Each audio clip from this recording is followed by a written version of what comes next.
And then I want to welcome everyone today. As I said, my name is Kelly Choi. I'm the grants manager for Arts Fairfax. I look forward to telling you a little bit about the ticket and participation subsidy grant we're offering. And we're glad you're here with us today. So to give you a quick high-level overview, as we're still letting some people in from the waiting room, a plan of what we're talking about today. We would like to give everyone here a quick overview of Arts Fairfax and the opportunities that we provide, especially with the grants program. And then we will go into speaking specifically about the ticket and participation subsidy grant. We'll talk through the guidelines, the terms and conditions, the evaluation criteria. We'll also share the resources that are available on our website and what the application really looks like within Submittable, which is the platform where you submit your information. And we have a couple of places throughout the conversation where we will pause and ask for questions. So I'll ask you to stay on mute while we're talking. And if you have questions you'd like to put in the chat, you can do that as they come up and we'll try and address them. Anything that's really individual to a specific group, that's something we'll likely follow up with afterward. And I'm happy to talk to anyone at any time. So that said, I'm going to actually pass it over to Lisa to share more about our programs, our team. Thank you, Kelly. Hi, everyone. Thank you again for joining us. I'm Lisa Merriam, Senior Director of Grants and Services at Arts Fairfax. And you're seeing our wonderful staff on the screen in front of you. Most of everyone, hopefully you're familiar with, and you'll be meeting our new Education and Community Engagement Manager, Shannon Smith, if you join us for the upcoming professional development workshops. And our communications team, Allison Mui Mitchell and Manuela Quintero Fair, can answer any questions and help you with your directory listings and event listings. You probably heard we have a lot of changes coming up at Arts Fairfax with Linda Sullivan retiring as our president and CEO, and we're excited that the search continues for her replacement. And sadly, this is actually going to be my last information session with Arts Fairfax. I am also leaving. February 2nd will be my last day, and I've really enjoyed working with all of you so much through the grants program and the other services at Arts Fairfax. So a little bit about Arts Fairfax for those of you who are new to us. We are the designated local arts agency for Fairfax County, and our mission is that we're dedicated to expanding support for and access to arts and culture opportunities for all of Fairfax County. So we serve over 200 nonprofit arts organizations, over 100 arts festivals in the county, and over 35 arts venues. And we're in the process of doing an artist survey to identify hopefully all of the artists from all the different disciplines that are living and working in Fairfax County. And we will be reaching out to you to share more information about that, and hoping that you'll help us by sharing that survey with all the artists that you work with. You can go to the next slide. So we execute our mission through promoting local arts in our arts directory and our events directory. And just a reminder that as a grant recipient, you are required to keep your directory listing up to date and regularly list your events in the calendar. We also promote the arts through 2 different newsletters. There's one that's directly for you, for arts administrators, and then another one that's more geared towards the general public with things to do in the arts in the county. I mentioned that we also have professional development. We are working with the Northern Virginia Local Arts Collaborative to offer 7 professional development workshops, and information about those are on our website, and you can sign up for any or all of them.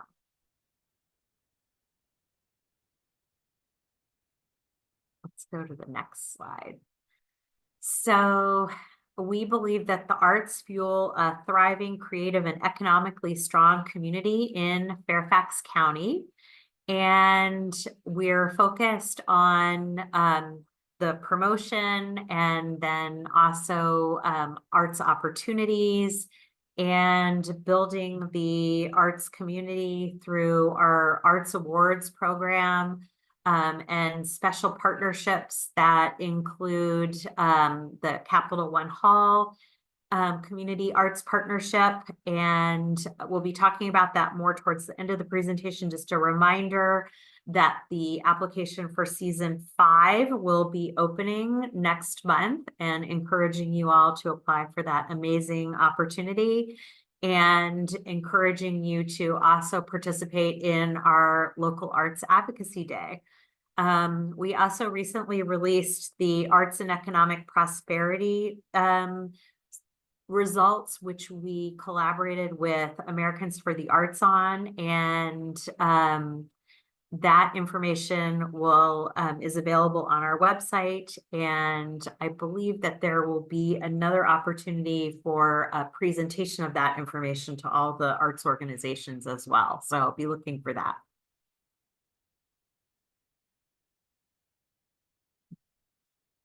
So a little bit about the Arts Fairfax Grants program.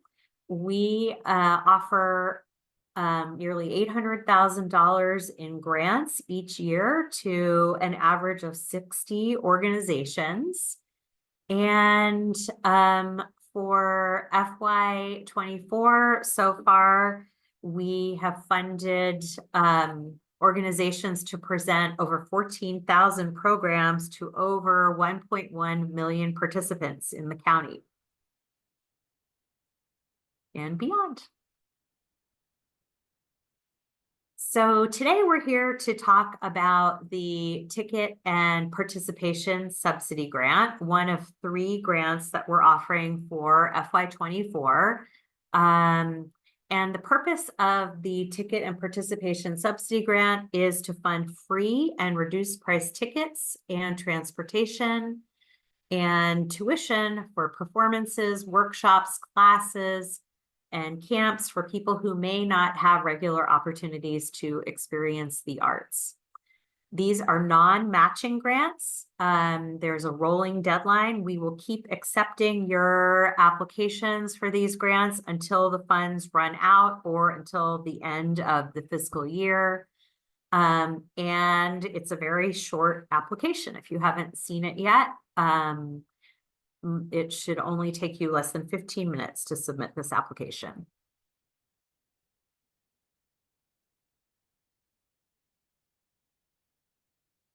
Okay, so for those of you who are new to Arts Fairfax Grants programs, we'll just run through briefly the eligibility.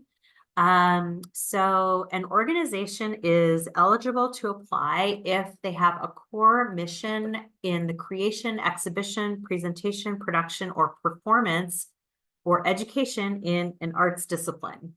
And you also need to have regular activity in a minimum of 4 different months of the year or 120 days out of the year. Your organization must be in compliance with all federal, state, and local laws, hold current or pending status under IRS Code 501c3, or operate as a specifically defined arts division or have its own arts program identity within a larger 501c3 organization.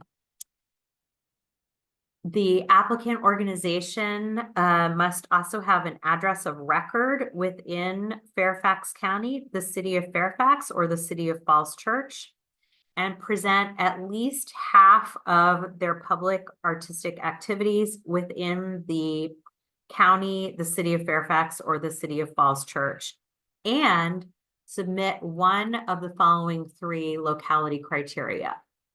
Either meet, rehearse, exhibit, and operate within the Fairfax County, city of Fairfax, or city of Falls Church. Have at least half of your board members work or reside within the county or the cities of Fairfax and city of Falls Church. And verify that at least half of your attendees at your performances, exhibits, events, and activities are residents of Fairfax County, the city of Fairfax, or the city of Falls Church, as evidenced through statistical data, including ticket sale analysis, subscription data, box office surveys, and audience surveys. Applicants must also have submitted all their final reports for previously received grants on schedule from the previous fiscal year. So organizations should have independently prepared financial statements, such as a treasurer's report or an audit for organizations that have over $750,000 of expenses from the previously completed fiscal year. Organizations may receive a ticket and participation subsidy grant twice per grant period. So this is a change that we want to point out to you for FY24, that you can apply twice, but your total award amount may not exceed $5,000 for the 2 grants. And just a reminder that the grant period is our fiscal year, which runs from July 1st, 2023 through June 30th, 2024. And lastly, ticket subsidy grants must support programs that take place in and serve audiences from Fairfax County, city of Fairfax, or the city of Falls Church. I'm just going to pause here for a minute and ask if anybody has any questions on the eligibility. You can unmute or raise your hand.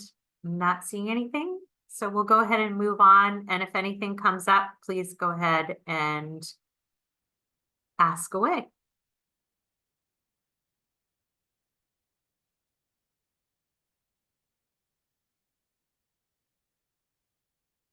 So you can apply for the following eligible expenses through this grant.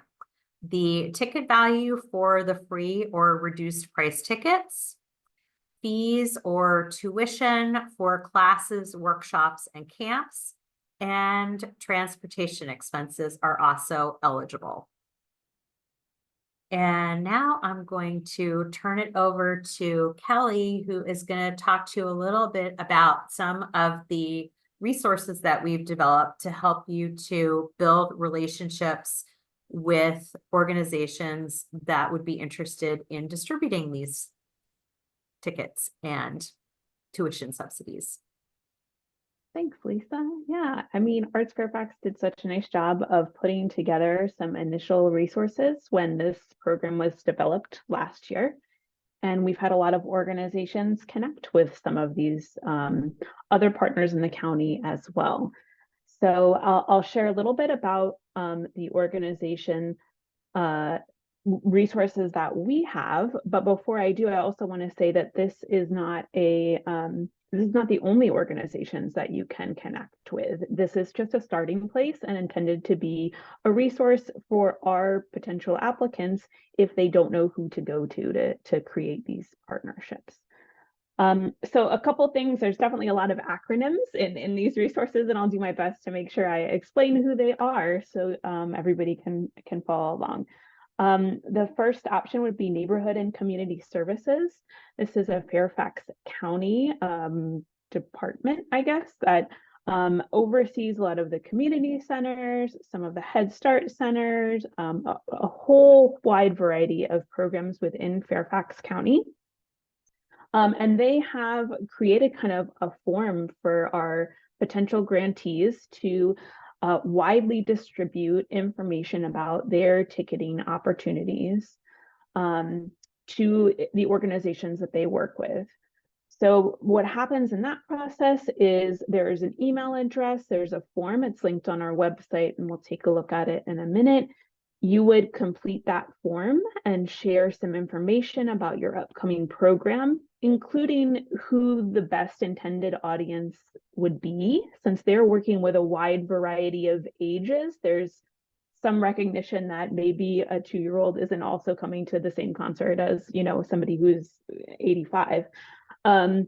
So a lot of information you can share in that form, and then NCS will push that information out to all of their partners throughout the county to see if someone is interested.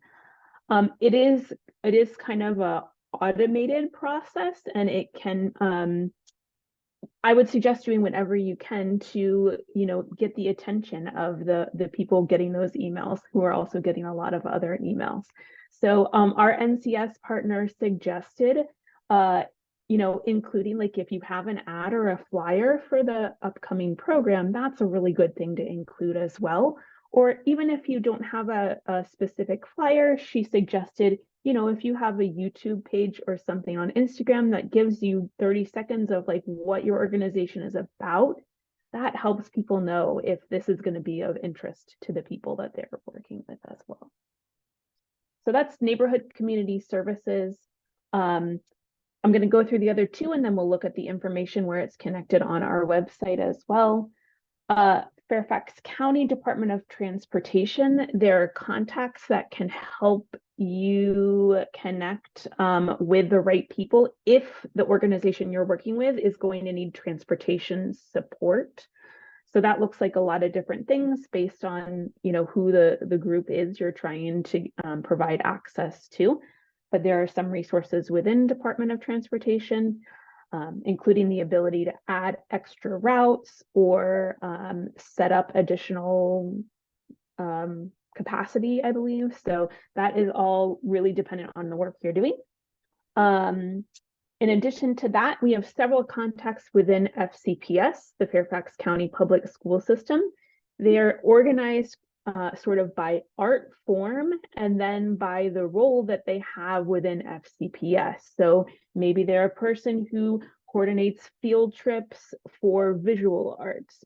And there's quite a few people listed there. So a little description with each of them will kind of guide you to who might be the right person to talk to for your event. There's also an FCPS general partnership office, which organizations may or may not qualify for depending on the work that you do.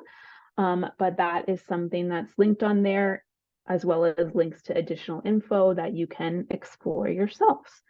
So I'm going to pause this PowerPoint for a second and share our website so that we can take a look at where to find this information. I noticed a couple questions coming into the chat. So John and Leslie, I will come back to those when we get a little bit further down the road. I just wanted to make sure you knew that I saw that. When you go to our website, artsfairfax.org, this is the main page that you'll land on. You can get to the ticket subsidy grant page in a couple of ways, either through arts funding at the top and then the grants program. If you scroll down a little bit, there's also a link to it right now under our grants here. Both buttons are taking you to the same place. So we'll go to ticket subsidy, and each of our grant pages looks very similar. You'll find these resources on each page, but the spot I would encourage you to start with, if you're looking for partners, would be the applicant resources down in the middle here. And that's where we can find the resources that we were just sharing about, connections to NCS, connections to FCPS, ticket and participation subsidy grants, applicant resources is kind of a mouthful. We need an acronym too, I guess. So the first one right here that I'm gonna take a peek at, it gives me a PDF with several links that you can use as well. So first one, neighborhood and community services, and I'm not going to go to each individual page. I'll really let you explore that on your own, but it links you to the form that you can share with NCS, gives you an email that you'll submit that to as well. Some information about the options that Fairfax County Department of Transportation can offer you, as well as how those programs work, some of which might be an existing program that you could share with the people attending so that they could access that on their own. And then a contact at Department of Transportation. And additionally, in addition to these three big organizations in the county, there's a link to a separate spreadsheet of over 200 human service organizations in the county. These all have a variety of purposes, and you're going to have to sort of go through that sheet and filter out what it is you're targeting and what you're looking for, but you may find contacts on that sheet that you can use.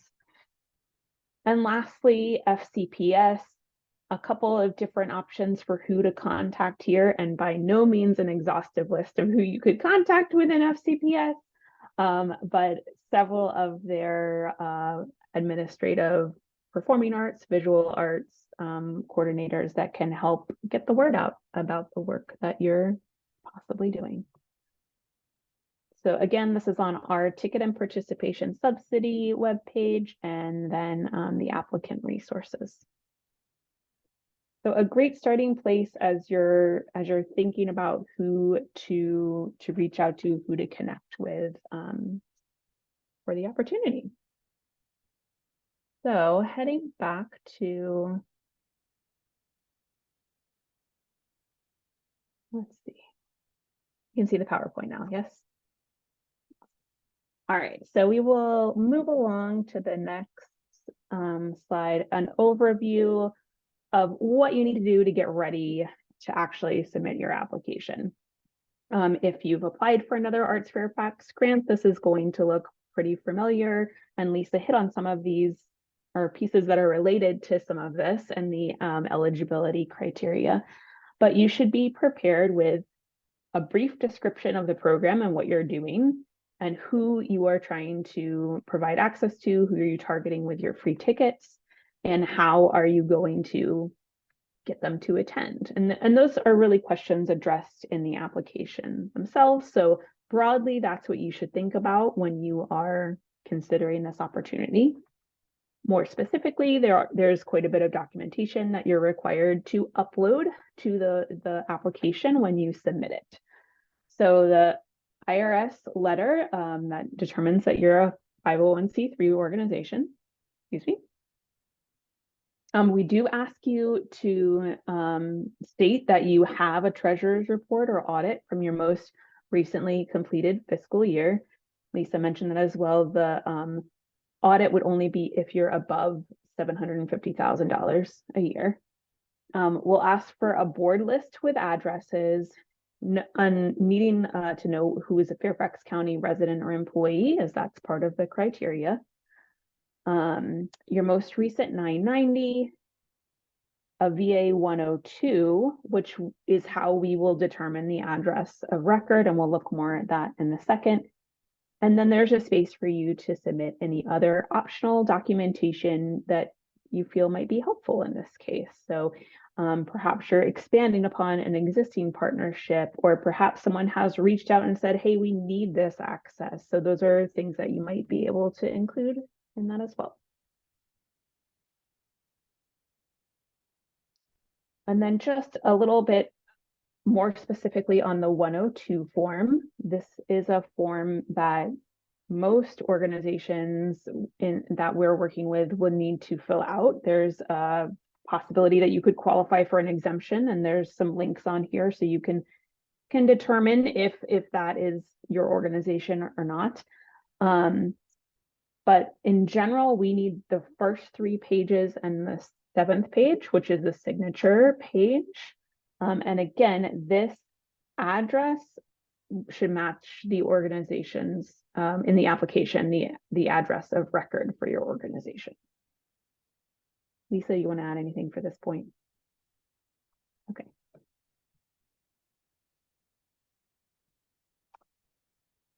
So the review process with this grant, it is a rolling application. So this one does work differently than our other grants that have panels. It's just a staff review.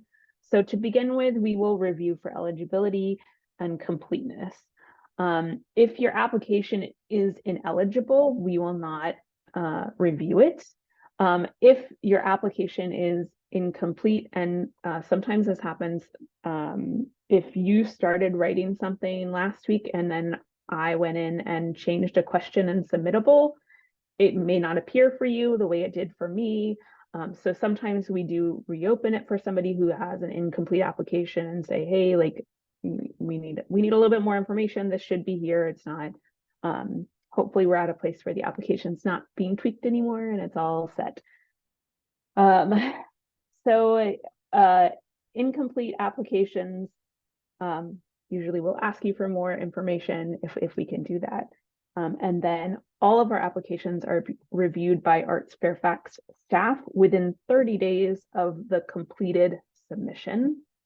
And we'll notify you of the grant status at that point.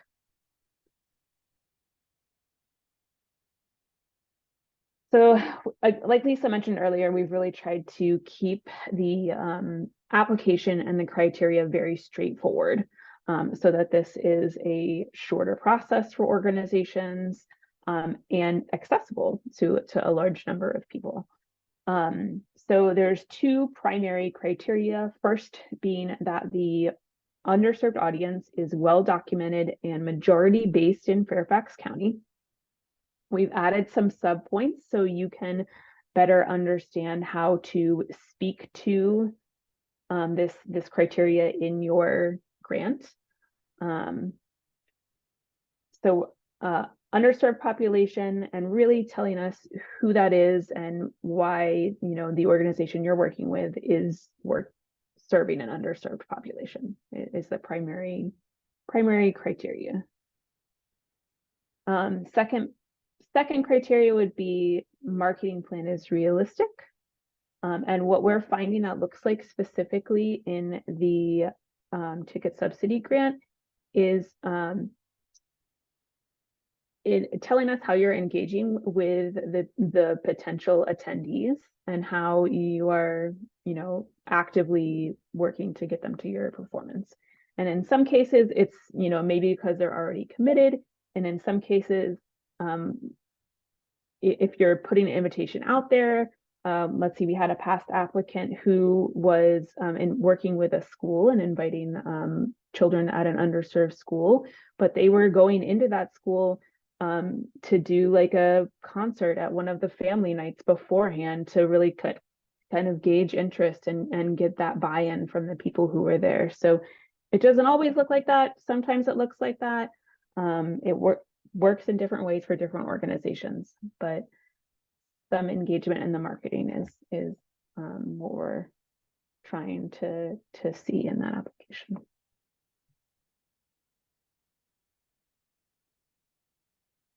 Oh, too many, hang on. Skip one. Yeah. All right, so terms and conditions of the grant. You can find these on our website as well, on the same page that we were just on. I'll navigate there in just a moment. But that page will speak to the duration of the grant. As Lisa mentioned, the application is open between July 1st and June 30th of this year. And so the event must take place in that period of time right now. We talked a little bit about the change in organizational eligibility. So you're now eligible to apply twice per grant period, which again is that July 1 to June 30th. One way we're hoping that benefits applicants is that if you're creating a brand new partnership or you're unsure how your partnership is going to be received, you could apply for an amount that feels really comfortable and attainable the first time, and then come back and maybe expand upon that partnership further at this as a second application. So the organizational eligibility being twice per grant period is the big change right now. The grant funds are up to $500. That's the wrong number. $5,000. $5,000 total per grant cycle of ticket subsidy. And then the terms and conditions will go into more specifics of what is allowed in the use of funds. There's a couple questions about transportation and ticketing costs and those things, so maybe we'll go there in just a moment. And as Lisa kind of touched on earlier, there's some specific requirements about how you acknowledge Arts Fairfax for your funding, and how to list your events in our directory, how to share the announcement of the award that you potentially would be receiving. A couple pieces to know about reporting. If you were to receive a grant, you will receive the full amount of the grant at the time it is awarded. There is a report that you must complete within 60 days of the event that was the focus of the grant. And in that report, you'll be asked to share how many tickets were given out, how many tickets were used, and what of those participants were from Fairfax County, City of Falls Church, or City of Fairfax. Again, all spelled out in the document and in the terms and conditions, but just hitting on a couple of highlights. So maybe we'll pause here for a second, and John, you had asked about further defining transportation expenses. Lisa, do you want to jump in here? Sure. Yeah. So we've had several successful applications where the organization has requested funding for both a ticket subsidy and to cover the cost of, say, a bus or a shuttle rental to help to get people to the performance. In cases where it didn't work out, to work with the Fairfax County Department of Transportation to distribute vouchers for their, or, to arrange for a routing from public transportation. That's been what we've seen so far.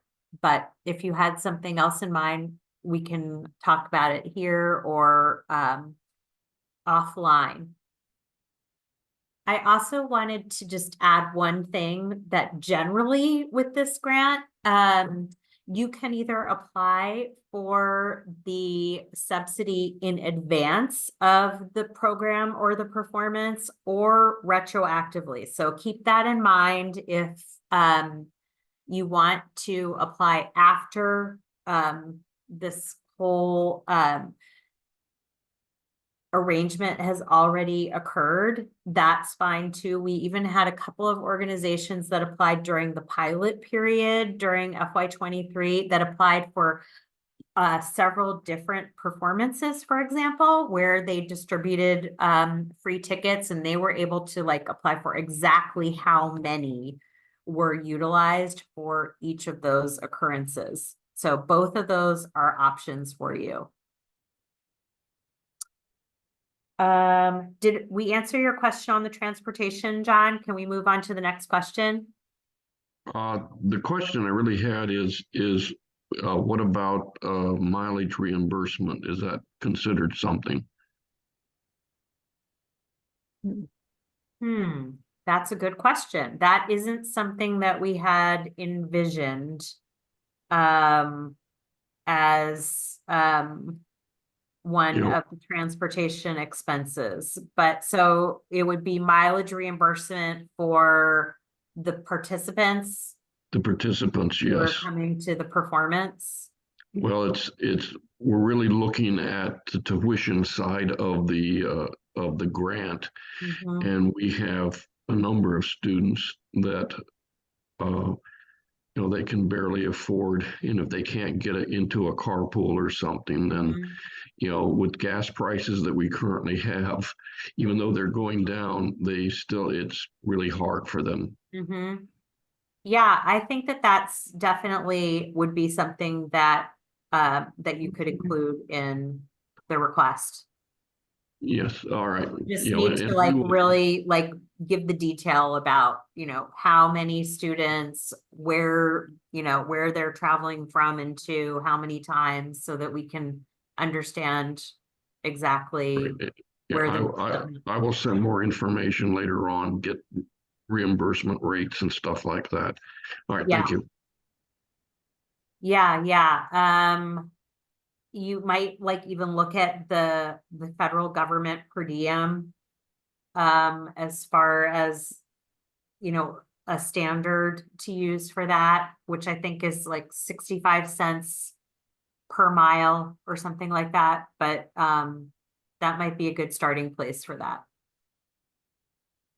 Thank Okay. you. Mhm. There was also a question about explaining the ticket value.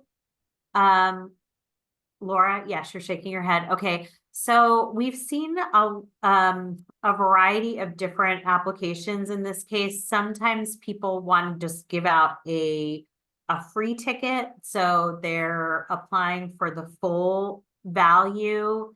And in some cases, they're just wanting to provide a discounted ticket. So it's just a partial subsidy. So it's really up to you to determine what would be the best fit for the intended audience that you're offering these tickets for. And it could be a combination as well. Does that make sense? Okay. And I think Robin asked about if we could elaborate a little bit more on the use for tuition. It really works the same way as for a ticket. So it could be a full scholarship for a class or a camp or a workshop tuition, or partial.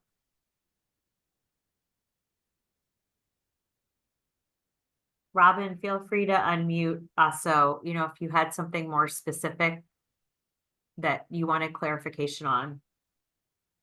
And then there was also a question about e-signature. And when we get to the next part of the information session, we're actually going to jump over to submittable, and you'll see that the e-signature is at the end of the application. And that is how you agree to the terms and conditions, and that all of the information that you're providing in the application is truthful to the best of your knowledge through that e-signature.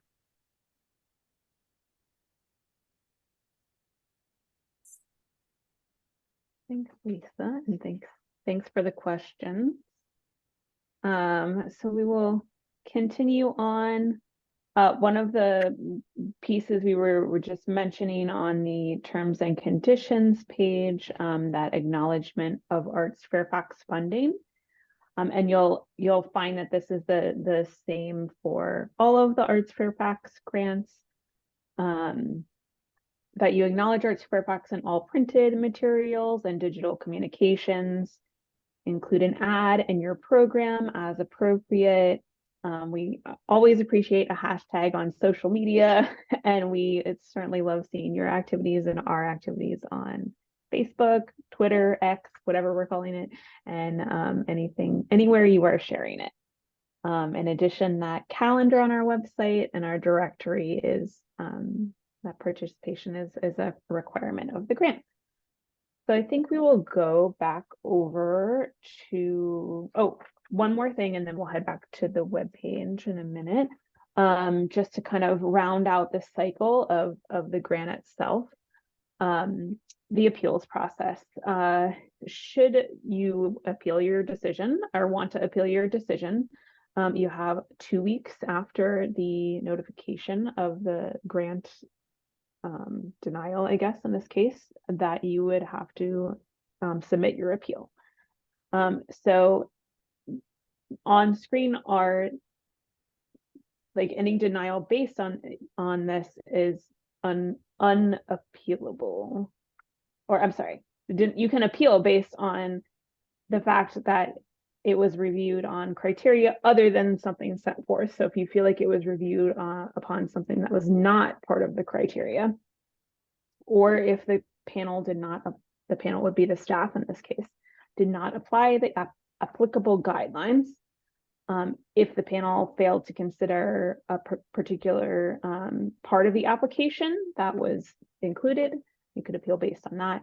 Or if there was some prior undisclosed conflict of interest. So those are the options that you have. We got another really excellent question, Kelly. Yes. So let's just pause for one more minute. Susan, thank you for your question about if you apply for a certain funding for a certain number of tickets to be distributed, and then not all of them are actually redeemed or used, you have to return the funds. And the answer is no. We understand, that people, for a variety of reasons, might not come at the last minute.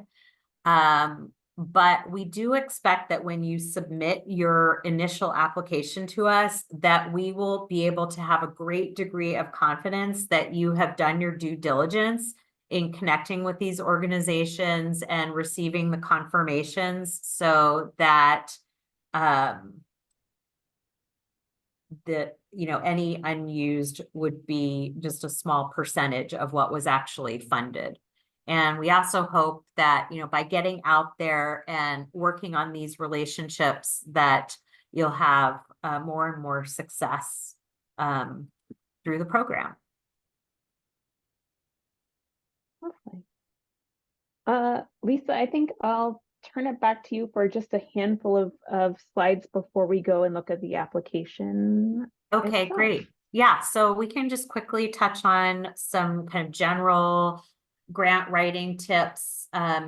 It's a very short application, as we've been discussing, so your responses should be brief and clear and concise, and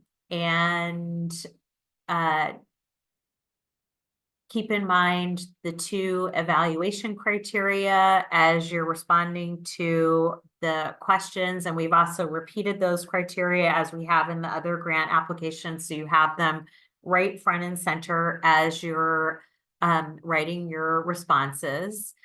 A little technicality with submittable is that we recommend that you log out of submittable and log back in. It might even just force you out after a certain amount of time, but people have had some issues with information saving. So it's a good idea just to close out of the program with. And you can always go back to the application. You don't need to complete it all in one sitting.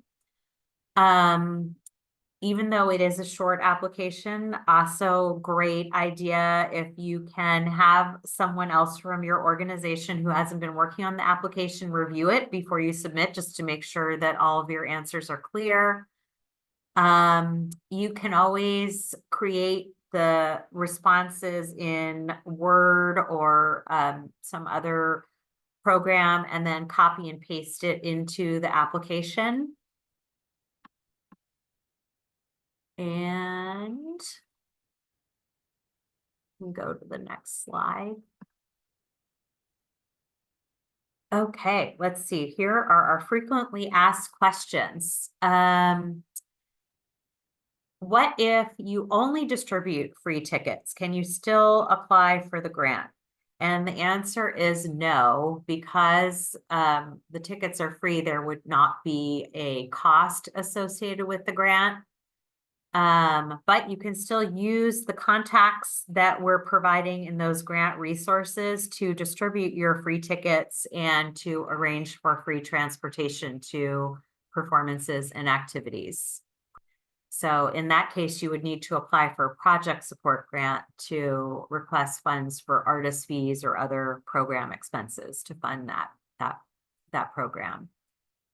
Can I include associated ticket fees? And yes, you can. You can include the ticket master fees, for example, for Capital One Hall performances and other related ticket fees in your grant request.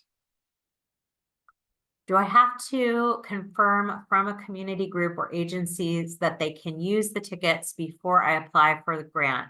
And yes, you must have confirmation. Just filling out that request form with, for instance, neighborhood and community services to say that you're having a performance and you're looking to distribute tickets is not confirmation. You actually need to know who will be coming to the performance and explain to us why those people are underserved. So just being a student or a senior in itself is not an underserved community. We really need more information about the target audience demographics and the outreach plan that you have in place so that we have a great degree of confidence that the tickets are actually going to be utilized. What if I complete the NCS ticket distribution form and then I don't get the grant? So if for some reason you do not get the grant, you would want to notify neighborhood and community services right away that you're rescinding the offer. But that really shouldn't be an issue because you most likely will not be applying until you have gotten to that next phase in the process of working with neighborhood and community services, where they have put your offer of tickets or program activity out to the relevant communities, whether it's a senior center or teen centers, community centers, and they have gotten back confirmation from those different centers of the number of tickets that are actually being requested. And I also want to add here that if you do submit your request to neighborhood and community services at least a month ahead of time, they can also provide free transportation to your programs and events, but they need a month of lead time in order to reserve their buses ahead to provide that service. And last, except on Sundays, I believe. oh, yes, thank you. Yes, we understand that they are no longer having transportation offered on Sundays. Does the grantee have to return a portion of the grant? Oh, we already talked about that. If the fees are not used, no. In your final report, you will share with us how many you requested and how many were actually used, but you do not need to return the funds for the unused tickets.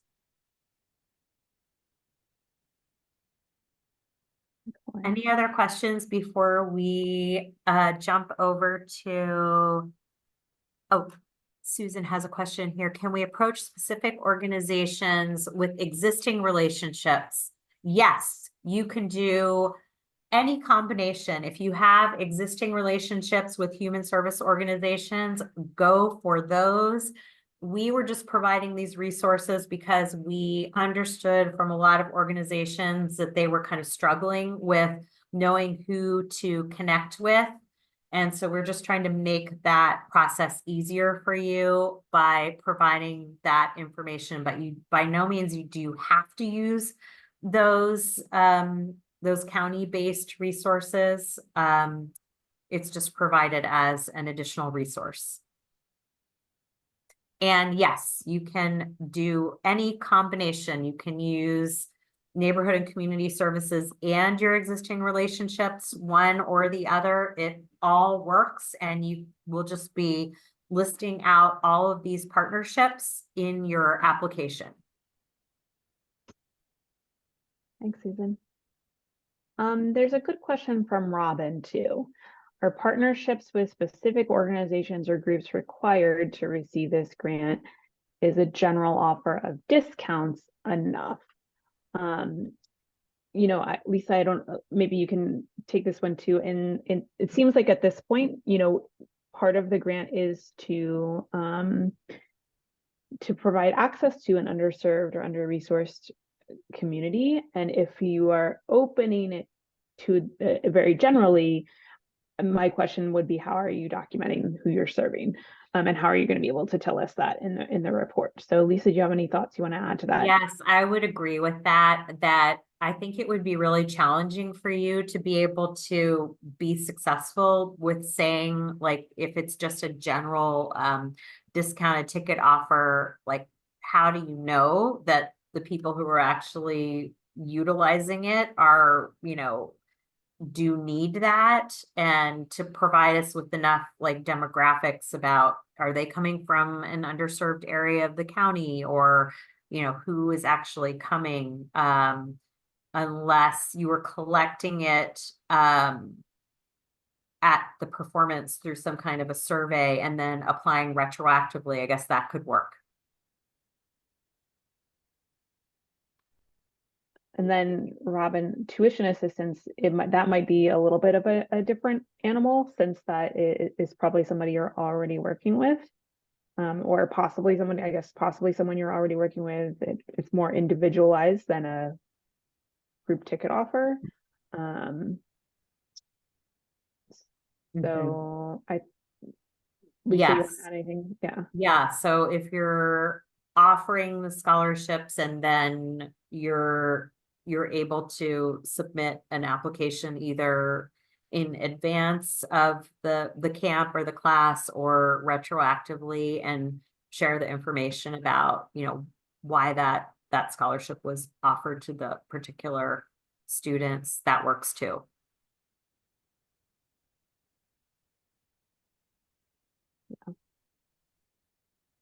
Yeah, and I would say that that and participation part, that tuition assistance, tuition scholarships, that's definitely a part we want to make known to organizations considering applying, because, you know, I think that perhaps it's been underutilized to this point, that that's an option for this grant. So we're glad to have you all thinking about that. Yeah, we have a lot of funding available for this program for this year. So we want you to fully utilize what we have available in order to reach these underserved audiences and broker these new relationships. Lisa.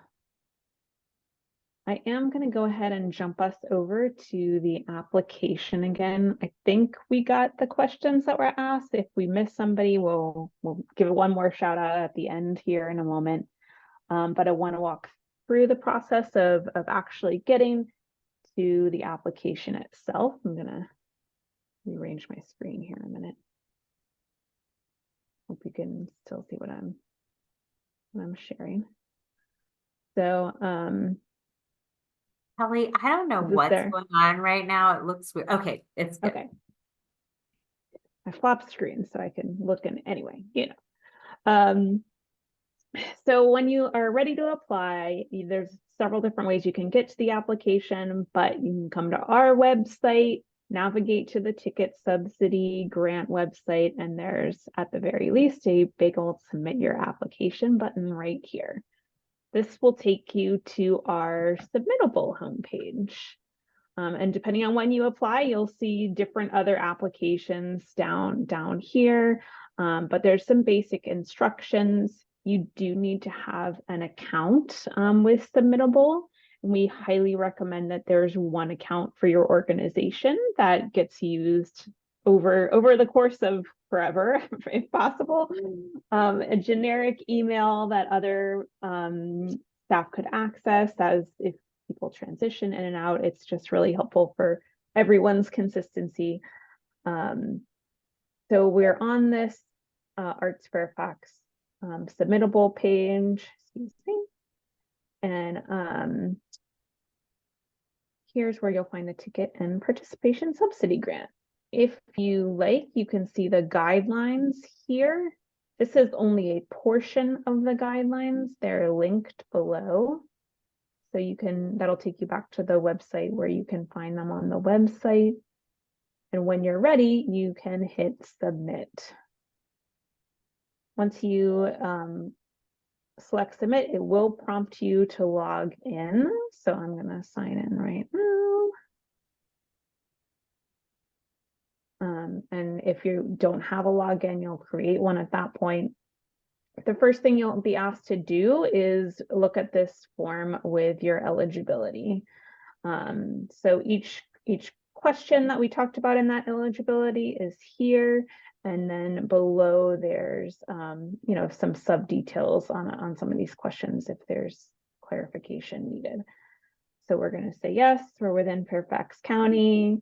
Your core mission is within the creation, exhibition, presentation, production, performance of and or education in an arts discipline.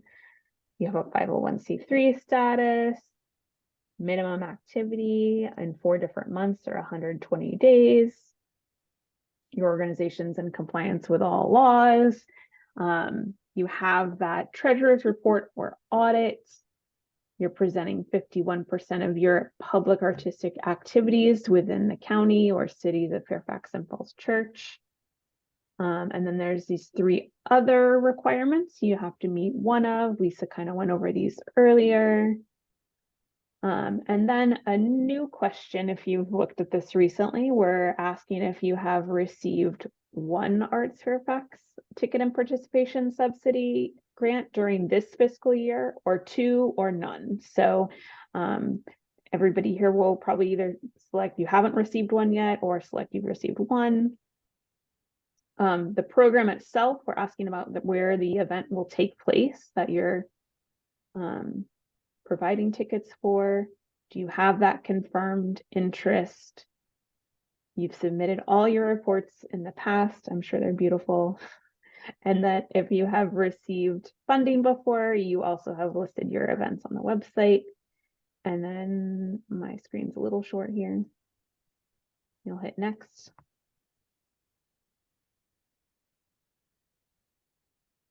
And then we'll go, taking a minute. Lisa, can you still see my screen? Mm-hmm. Okay. So then it takes you to the actual application itself. Again, some of the guidelines listed at the top, the first few pieces, there's more on our website. This link here will also take you to the resources page that we looked at earlier. Another piece I want to point out in Submittable itself is there's this feature here called Manage Collaborators. So maybe you usually work on all the grants, but for some reason, you know, an assistant in your organization is going to work on this one for you, or one person has to provide the financial information, and that's not that relevant for this grant, but you can add people to this this program. And to hit Manage Collaborators, you would just click that spot and add their email. We'll close that. First thing you're asked to do is the eligibility documents that we went over. Again, they're all spelled out right here. The specifics you need, including the specific details that we need from the VA 102. After that, organization name, some basic information about the organization itself, where it's located, if mailing address versus street, physical address. Social media, web page. We need a contact for the grant, a chief administrator contact, and a board chair. These are the same things you've seen on other grants if you have done that from Arts Fairfax. So again, we've listed the program criteria here for you to see. We've linked to the arts organizations that will help distribute tickets again here. And then you can start sharing information about the actual program itself. So we want to know dates and location that you're anticipating. Generally, the types of organizations you have reached out to connect with. The names of the people you've actually connected with for the tickets. A name of your event. The program description is what it's about, where it's taking place. I'm sorry, where is it taking place? Who's there? What is it going to be like?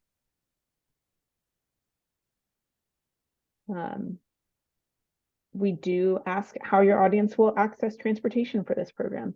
If that is not an issue for the audience that you have targeted, that's not necessarily a question you need to expand upon a lot of time. That it's common that people might say that, well, they're going to get there by themselves. That's part of the program.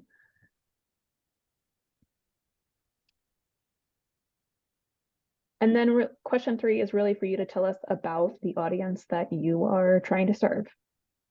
So there's a whole lot below you can reference that you may not address every piece that's here, but there are some pieces that you're going to address in this question.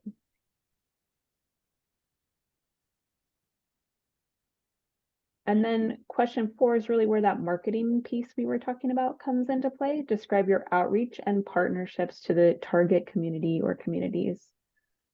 So even though these might be free tickets or reduced price tickets, like what has that relationship look like? How are you going to get that audience to actually attend? And then lastly, we do ask for a breakdown of participants. So here I would say for sure, if you're working with more than one organization or more than one school, subdivide this estimate. If you are working with 5 schools in FCPS, please don't say just FCPS and they're all coming. So subdivide it as best as you can. If you're submitting this before the event, we know that the reality might change and get tweaked as the event happens. So this is just the best estimate you have at the time that you submit the application. And then last couple things, the amount requested.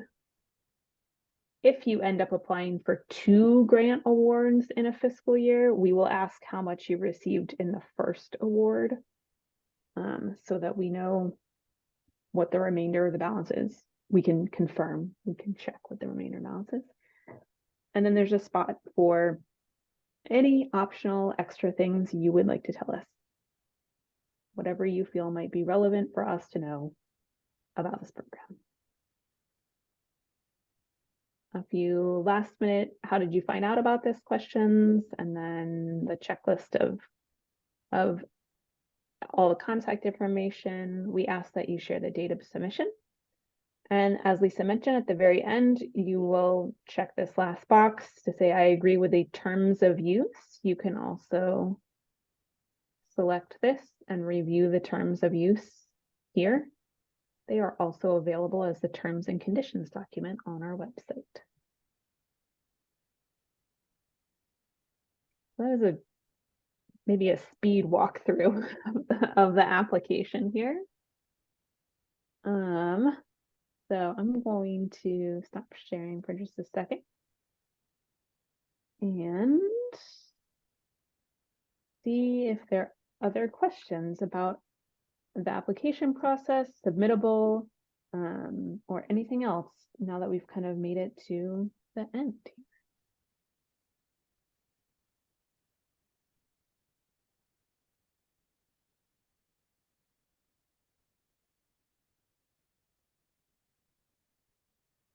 Well, thank you all. I want to share the overall calendar, which you might also be getting in your email very shortly as well.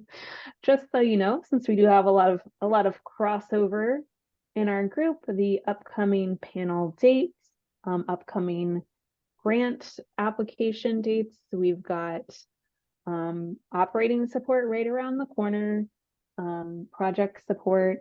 The deadlines that aren't on this graphic also include the Capital One Hall information session on February 21st, and that application is open through May 1st.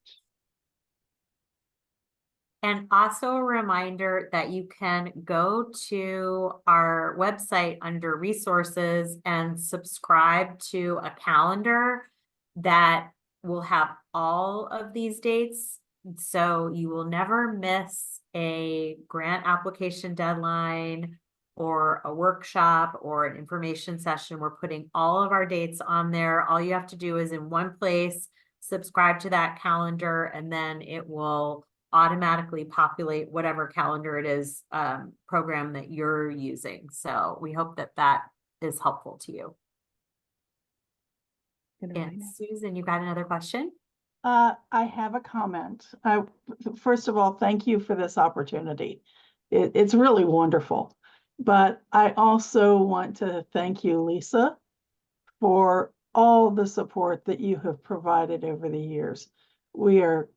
I think I can speak for everybody on this webinar that we are going to sorely miss you, and Linda as well. So, we wish you the very best in your new adventures, but man, are we gonna miss you. Oh, thank you so much. I will miss all of you so much too. And hopefully our paths will continue to cross in my new role.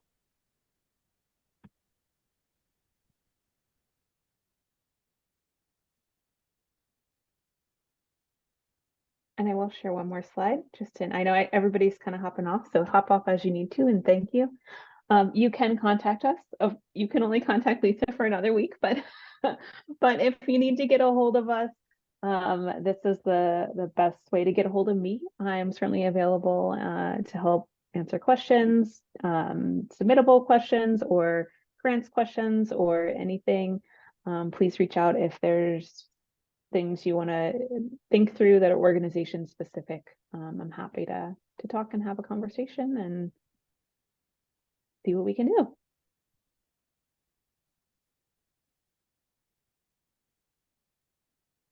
All right. You are in excellent hands, as you can see. I hope so.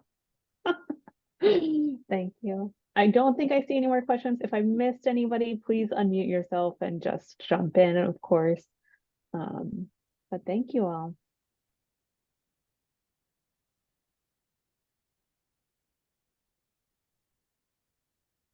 Have a great afternoon.